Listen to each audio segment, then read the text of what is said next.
I did what I thought was gamification with Sarah Laut's class a year ago. And then this year we discovered it was really more of a glorified choice board.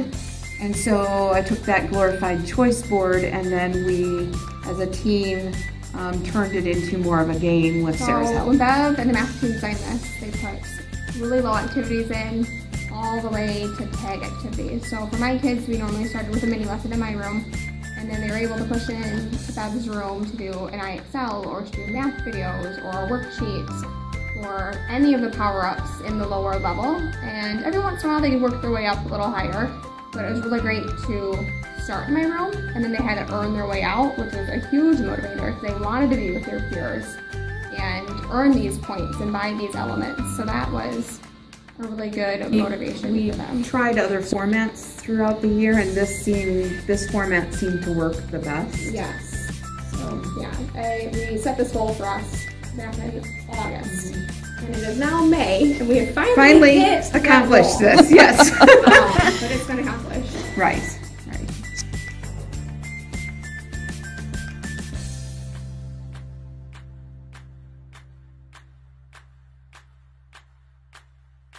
Using some of those strategies like the writing the 3 good things down at the end of your day, so you kind of focus on that, so pulling out the good that happened in the day instead of pulling out the negative that happened in the day. It changes your conversations at home, it changes your thought process.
Year and using an instructional coach to support me in finding out more about PBL and how to implement it, and it really made it a lot easier to try something new that I wasn't very comfortable with at first, but then I enjoyed it so much that I did a second PBL unit and was able to do it by myself, and so that was a really neat way to use instructional coaches with my teaching.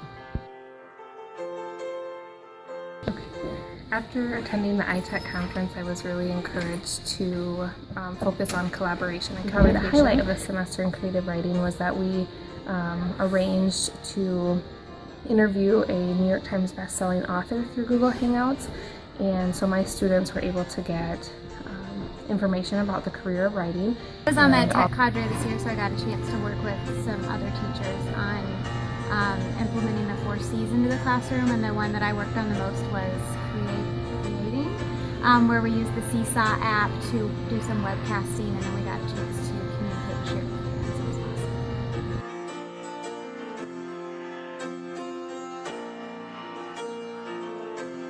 I've enjoyed being the lead teacher, working with Katie Johnston and learning how to lead others and help others be more successful as teachers. Some of the best things that I really enjoyed about being the lead teacher in math were the professional development that we did here in the building. I felt really proud that I was part of that, and I felt that we worked so well together and had some deep discussions, and that was really moving everyone forward, and that made me feel great. What would you think if I sang out of tune? Would you stand up and walk out on me? I've enjoyed the mentoring program because it's helped me see best practices for teaching. I've been able to watch experienced teachers be able to say how they improved their craft and how they actually have begun their teaching career, and then because they are trying to help me not make those same mistakes. As a first-year teacher in the Waverly-Shell Rock District, I felt that the Teacher Mentor Program was a great support. Being new to special ed, it was very beneficial. This is my first time with special ed, so seeing some of that was very helpful in helping running my own classroom. But it gave us resources that we could use to add to what we already do in our classes, and it gave us time to collaborate as a K-8 group to figure out different ways that we all do it. I've enjoyed working with him because he comes as our experts, and this year the kids have called him Science Man, and he kind of got a hoot out of that, so that was really fun. And he comes for our Ask the Expert portion of science class, and it's been fun to teach with him, so I think the teacher leadership program has been great, and I was glad to be a part of it. Coming from a district that didn't have instructional coaches, I really appreciated the support that I got from the instructional coaches and from my peers at Waverly-Shell Rock. When it came time for planning, we had 3 professionals working together, throwing ideas out, looking at our observations and our other data to really hone in on what would be best for each student. Hi, my name is Paul Mugen, biology teacher at Waverly-Shell Rock High School. This year I had an opportunity to be a lead teacher, and one of the wonderful things about being a lead teacher in this program was meeting all sorts of other teachers in the district that I could learn from. If you have an opportunity to be a lead teacher, I'd say go for it. It was a wonderful thing. I appreciated that PD this year was choose your own adventure. I really felt I got more out of PD this year than I have in my 17 years here. I have really felt like it's great to have teacher leadership program here at our school, because I know that if I ever need anything, they're a phone call away, an email away, and they'll be here in the drop of a hat.